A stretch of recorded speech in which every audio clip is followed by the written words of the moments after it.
Hello my dear children, നമ്മൾ ഇന്ന് പഠിക്കാൻ പോകുന്നത് 10ാം ക്ലാസ്സിലെ geography lesson number 2 climatic regions and climatic change എന്ന് പറഞ്ഞ ലെസൺ ആണ്. നമുക്ക് തുടങ്ങാം അല്ലേ? അപ്പം നിങ്ങളുടെ ലെസണിൽ ആദ്യം തന്നെ പറയുന്നത് എന്താണെന്ന് വെച്ചാൽ ഒരു പാരഗ്രാഫ് തന്നിട്ടുണ്ട്. അവിടെ എന്താണെന്ന് വെച്ചാൽ നിഖിൽ ഷിബു എന്ന് പറയുന്ന ഒരു വ്യക്തി, അദ്ദേഹം ഹയർ എഡ്യൂക്കേഷന് വേണ്ടിയിട്ട് കാനഡയിൽ പോയപ്പോൾ അവിടെയുള്ള ഒരു ക്ലൈമറ്റിക് കണ്ടീഷനെ പറ്റിയിട്ടാണ് അവിടെ വിശദീകരിക്കുന്നത്. അതായത് അവിടെ ശൈത്യകാലം അല്ലെങ്കിൽ വിന്റർ സീസൺ ആരംഭിച്ചു. അപ്പോൾ അവിടെയുള്ള ചേഞ്ചസ്, അവിടെ മാപ്പിൾ ട്രീസ് ആണല്ലോ മെയിൻ ആയിട്ടുണ്ടാവുക. അപ്പോൾ മാപ്പിൾ ട്രീസ് ഒക്കെ അതിൻ്റെ ലീവ്സ് എല്ലാം ഷെഡ് ചെയ്യാൻ തുടങ്ങി. അങ്ങനെയൊക്കെയുള്ള കുറേ കാര്യങ്ങൾ അതിൽ പറയുന്നുണ്ട്. അവിടെ എത്ര ഡിഗ്രി വരെ ടെമ്പറേച്ചർ ഉണ്ടായിരുന്നു, അതുപോലെ എന്താ പറയുക, ഭയങ്കര കോൾഡ് വിൻഡായിരുന്നു ആ സമയത്തുണ്ടായിരുന്നത്. അപ്പോൾ എങ്ങനെയാണ് അവിടെ ഓവർകം ചെയ്തത്, ഏതൊക്കെ തരത്തിലുള്ള ഡ്രസ്സുകൾ ധരിച്ചിരുന്നു, ഇങ്ങനെയൊക്കെയുള്ള കാര്യങ്ങളാണ് അവിടെ പറയുന്നത്. അപ്പോൾ ഈ ഒരു നോട്ട് വായിച്ചപ്പോൾ നിങ്ങൾക്ക് മനസ്സിലായിട്ടുണ്ടാവും അവിടെ ഉണ്ടായിരുന്ന ആ ഒരു കാലാവസ്ഥ. ഇനി നമുക്കറിയാം നമ്മുടെ നാട്ടിലെ കാലാവസ്ഥ ഈ ഒരു കാലാവസ്ഥയ്ക്ക് തുല്യമാണോ? അല്ലല്ലോ. നമ്മുടെ നാട്ടിലെ ഇങ്ങനെയുള്ള കാലാവസ്ഥ അല്ല അല്ലേ ഉണ്ടാവാറ്. അപ്പോൾ കുറച്ചൊക്കെ സിമിലാരിറ്റി ഉണ്ടായിരിക്കും, പക്ഷേ എന്നാലും കംപ്ലീറ്റ്ലി ഇതുപോലുള്ള കാലാവസ്ഥയൊന്നുമല്ല നമ്മുടെ നാട്ടിലുണ്ടാവുന്നത്. അപ്പോൾ നമ്മുടെ നാട്ടിൽ ഉള്ള കാലാവസ്ഥ ഇതിൽ നിന്നും ഒരുപാട് വ്യത്യാസമുണ്ട്. അതേപോലെ വേറൊരു രാജ്യത്താണെങ്കിലോ അവിടെയും കാലാവസ്ഥ വ്യത്യാസം ഉണ്ടാവും. അപ്പോൾ എല്ലാ ഏരിയയിലും അല്ലെങ്കിൽ എല്ലാ പ്ലേസിലും ഒരേപോലെയുള്ള കാലാവസ്ഥയല്ല നമുക്ക് കിട്ടുന്നത് അല്ലേ? അപ്പോൾ ഇനി നമുക്ക് നോക്കാം എങ്ങനെയാണ് ഈ കാലാവസ്ഥാ മേഖലകൾ, അല്ലെങ്കിൽ എന്തൊക്കെയാണ് കാലാവസ്ഥാ മേഖലകൾ എന്നുള്ളതാണ് മെയിനായിട്ട് നമുക്ക് പഠിക്കാനുള്ളത്. എല്ലാവരും ടെക്സ്റ്റ് ബുക്ക് നോക്കൂ കേട്ടോ. അപ്പോൾ അവിടെ എന്താ പറയുന്നതെന്ന് വെച്ചാൽ, എന്താണ് ക്ലൈമറ്റിക് റീജിയൻ എന്ന്, അല്ലെങ്കിൽ കാലാവസ്ഥാ മേഖലകൾ എന്ന് പറഞ്ഞാൽ എന്താണ് എന്നാണ് നമ്മൾ നോക്കേണ്ടത്. അവിടെ എന്താണെന്ന് വെച്ചാൽ സമാന കാലാവസ്ഥാ വിശേഷങ്ങൾ, അല്ലെങ്കിൽ എന്താ പറയുക, A climatic region is an extensive geographical area in which similar climatic characteristics are observed.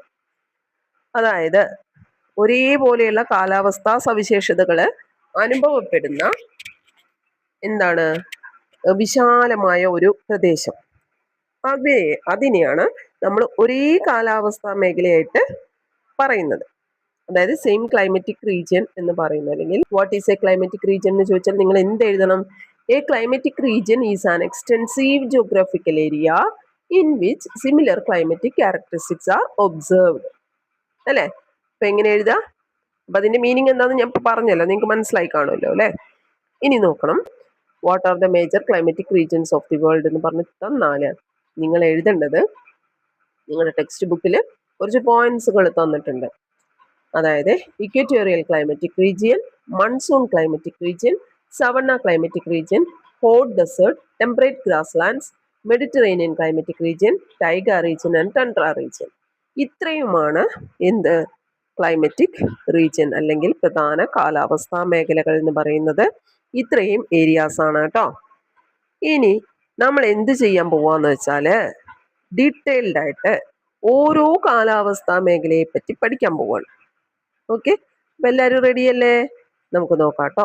അപ്പൊ അതില് ആദ്യത്തെ കാലാവസ്ഥാ മേഖല എന്ന് പറയുന്നത് ഏതാ നോക്കാം. ഫസ്റ്റ് വൺ ഏതായിരുന്നു? ഇക്വറ്റോറിയൽ ക്ലൈമറ്റിക് റീജിയൻ ആണ് അല്ലേ? ഓക്കെ, നമുക്ക് നോക്കാം കേട്ടോ. ഇക്വറ്റോറിയൽ ക്ലൈമറ്റിക് റീജിയനെ പറ്റി നമുക്ക് നോക്കാം. എവിടെയാണ് ലൊക്കേറ്റ് ചെയ്യുന്നത് എന്നാണ് നമ്മൾ ആദ്യം പഠിക്കുന്നത്. അപ്പൊ നിങ്ങൾക്ക് എല്ലാവരും ഗ്ലോബ് നിങ്ങൾ പഠിച്ചിട്ടുണ്ടാവുമല്ലോ ചെറിയ ക്ലാസ്സില്.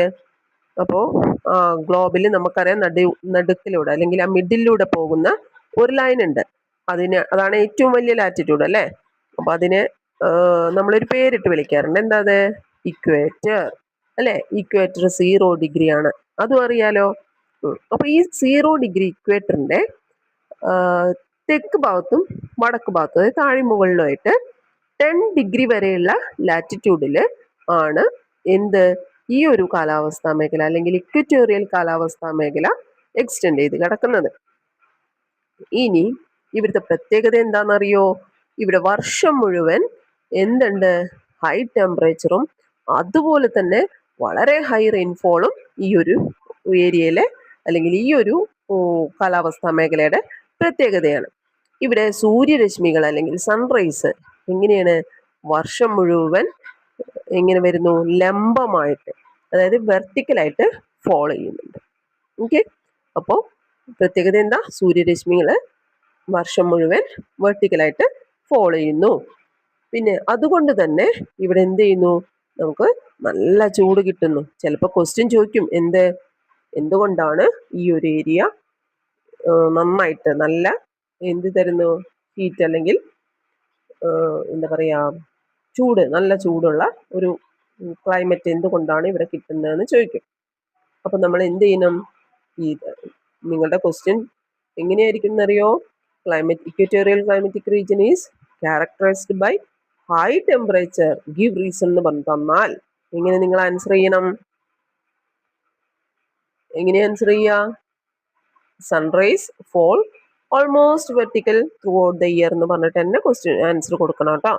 പിന്നെ അതുകൊണ്ട് തന്നെ ഇങ്ങനെ ഇത്രയും ചൂടായി നമുക്ക് കിട്ടുന്നത് കൊണ്ട് എന്ത് ചെയ്യുന്നു, അവിടെ കൺവെക്ഷണൽ റെയിൻഫോളിന് കാരണമാകുന്നുണ്ട്.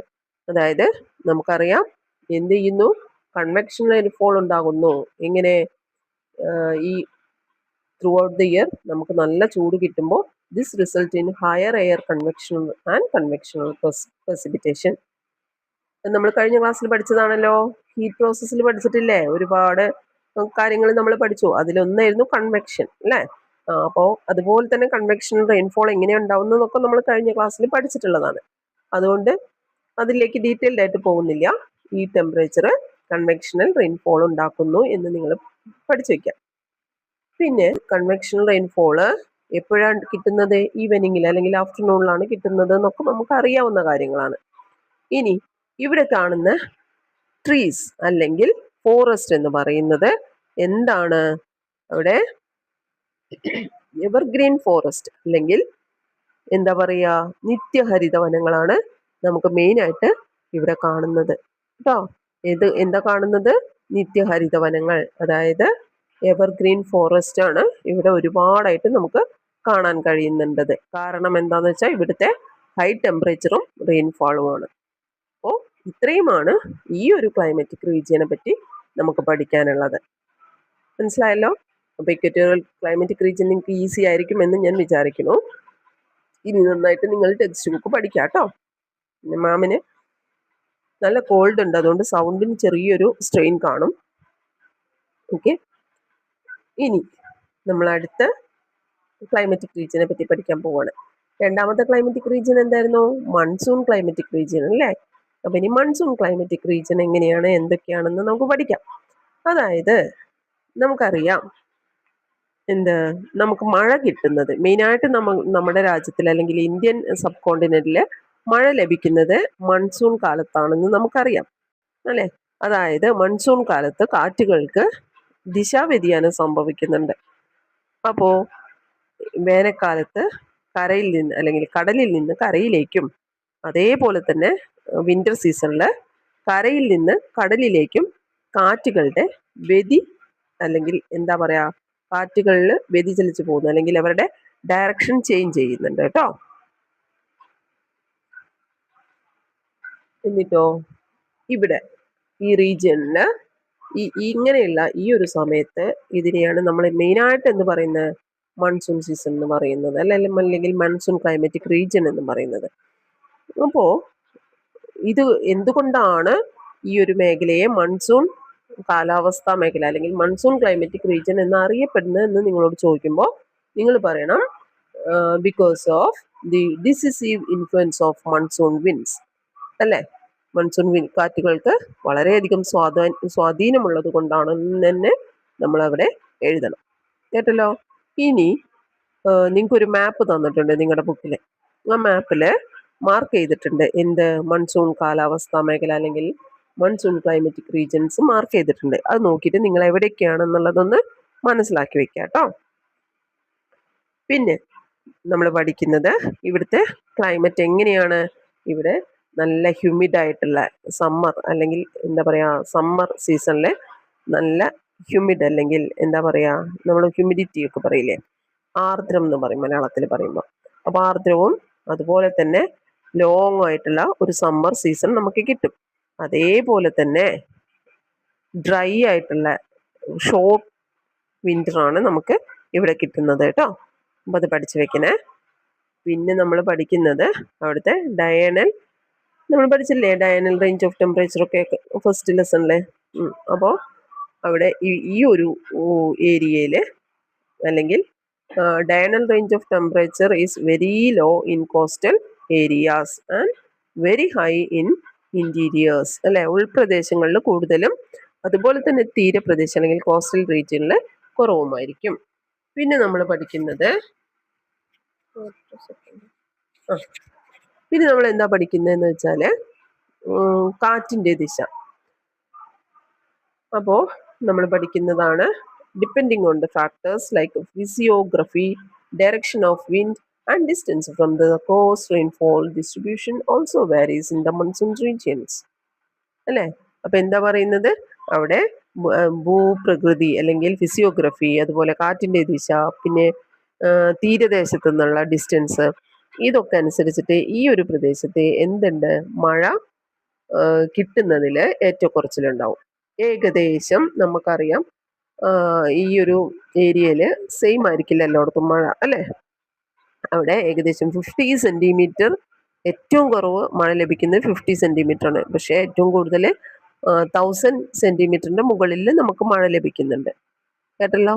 അപ്പോൾ ഇത്രയാണ് അവിടുത്തെ ക്ലൈമറ്റിന്റെ ഫീച്ചേഴ്സ് ആയിട്ട് കൊടുത്തത്. പിന്നെ ഇവിടെയും നമുക്ക് എന്ത് കിട്ടുന്നുണ്ട്, ഹൈ ടെമ്പറേച്ചറും നല്ല റെയിൻഫോളും കിട്ടുന്നത് കൊണ്ട് തന്നെ അങ്ങനെയുള്ള ഏരിയസിലെല്ലാം എന്തുണ്ടാവും, നന്നായിട്ട് വെജിറ്റേഷൻ ഉണ്ടാവും അല്ലേ. അപ്പോൾ ഇവിടെയും ഒരുപാട് സസ്യജാലങ്ങൾ ഈ ഒരു ഏരിയയിൽ ഉണ്ട്. അപ്പൊ അതുകൊണ്ട് തന്നെ വെജിറ്റേഷൻ കൂടുതലായതുകൊണ്ട് ഇവിടെയും എന്തുണ്ട്, ഫോറസ്റ്റ് ഏരിയ പോലെയുള്ള ഏരിയാസ് ഉണ്ട്. ഇവിടെ എവർഗ്രീൻ ഫോറസ്റ്റ് നമുക്ക് കാണാം. അതേപോലെ തന്നെ ഡെസിഡസ് ഫോറസ്റ്റ് കാണാം. ഡെസിഡസ് ഫോറസ്റ്റ് എന്ന് പറഞ്ഞാൽ ഇല പൊഴിയുന്ന വൃക്ഷങ്ങളെയും നമുക്ക് കാണാം. പക്ഷേ എന്തുണ്ട്, ഇവിടെ മെയിൻ ആയിട്ട് കാണപ്പെടുന്നത് എന്താണ്, ഡെസിഡസ് ഫോറസ്റ്റ് ആണ്.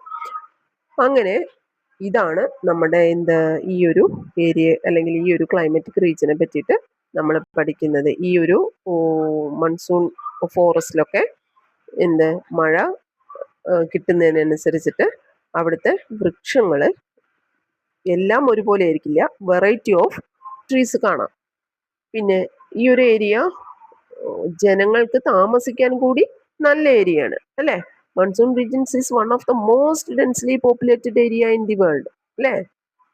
അപ്പൊ എന്താ, ലോകത്തിലെ തന്നെ ഏറ്റവും കൂടുതൽ ജനങ്ങൾ തിങ്ങിപ്പാർക്കുന്ന ഒരു ഏരിയ എന്ന് പറയുന്നത് നമുക്ക് എന്താണ്, മൺസൂൺ റീജിയൻ ആണ് അല്ലെ.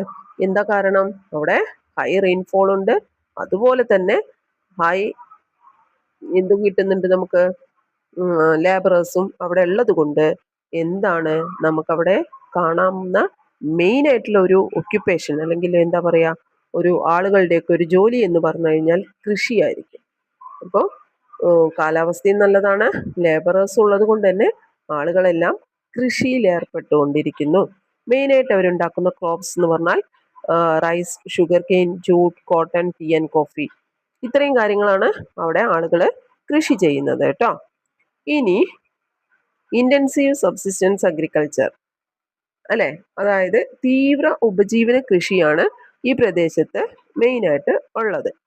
എന്നാൽ അവിടെ വളരെ ചില പ്രദേശം, അതായത് വളരെ അപൂർവം ചില പ്രദേശങ്ങളിൽ നമുക്ക് എന്തും കാണാം, സബ്സിസ്റ്റൻസ് ഫാമിംഗ് കാണാം, അല്ലെങ്കിൽ ഷിഫ്റ്റിംഗ് കൾട്ടിവേഷൻ കാണാം അല്ലേ. അതായത് പ്രിമിറ്റീവ് സബ്സിസ്റ്റൻസ് അഗ്രികൾച്ചർ കാണാം, ഷിഫ്റ്റിംഗ് കൾട്ടിവേഷനും കാണാം. പക്ഷേ മെയിൻ ആയിട്ടുള്ളത് ഏതാണ്, ഇന്റൻസീവ് സബ്സിസ്റ്റൻസ് അഗ്രികൾച്ചർ ആണ് കേട്ടോ. ഇത്രയുമാണ് നമുക്ക് ഈ ഒരു മൺസൂൺ കാലാവസ്ഥയെ കുറിച്ചിട്ട് അല്ലെങ്കിൽ മൺസൂൺ ക്ലൈമറ്റിക് റീജിയനെ കുറിച്ചിട്ട് നമ്മൾ പറയുന്നത്. ഇനി അവിടുത്തെ മെയിൻ ആയിട്ടുള്ള ഒരു കാര്യമാണ് ഓരോ ഏരിയയിലും അല്ലെങ്കിൽ എന്താ പറയാ, വിവിധ രാജ്യങ്ങളിൽ വ്യത്യസ്ത പേരുകളുണ്ട്. അപ്പൊ അതും നമ്മൾ പഠിച്ചു വെക്കാം. പിന്നെ സസ്യജാലങ്ങളുടെ ടൈപ്പ്, ഏതൊക്കെ ടൈപ്പ് വെജിറ്റേഷൻ ആണ്, അതുപോലെ അവരുടെ ഹൈറ്റ്, എല്ലാറ്റിലും വ്യത്യാസം കിട്ടും. കാരണം എന്താ, മഴ ഓരോ പ്ലേസിലും ഓരോ രീതിയിലായിരിക്കും കിട്ടുന്നത്. അപ്പൊ അതുകൊണ്ട് അതിനനുസരിച്ചിട്ട് അവിടുത്തെ സസ്യജാലങ്ങളും എന്തുണ്ട്, വാരി ചെയ്യുന്നുണ്ട്. ഇത്രയുമാണ് നമ്മുടെ രണ്ടാമത്തെ മൺസൂൺ ക്ലൈമറ്റിക് റീജിയനെ കുറിച്ചിട്ട് നമ്മൾ പഠിക്കാനുള്ളത് കേട്ടല്ലോ. ഇത്രയും എല്ലാവർക്കും മനസ്സിലായില്ലേ? അപ്പോൾ എല്ലാവർക്കും ക്ലാസ് മനസ്സിലായി എന്ന് വിചാരിക്കുന്നു. അപ്പം ഇനി അടുത്ത ക്ലാസ്സിൽ നമുക്ക് കാണാം. ഓക്കെ, ഇതുവരെ നിങ്ങൾ നന്നായി പഠിക്കാം കേട്ടോ. എല്ലാവർക്കും ഓൾ ദി ബെസ്റ്റ്.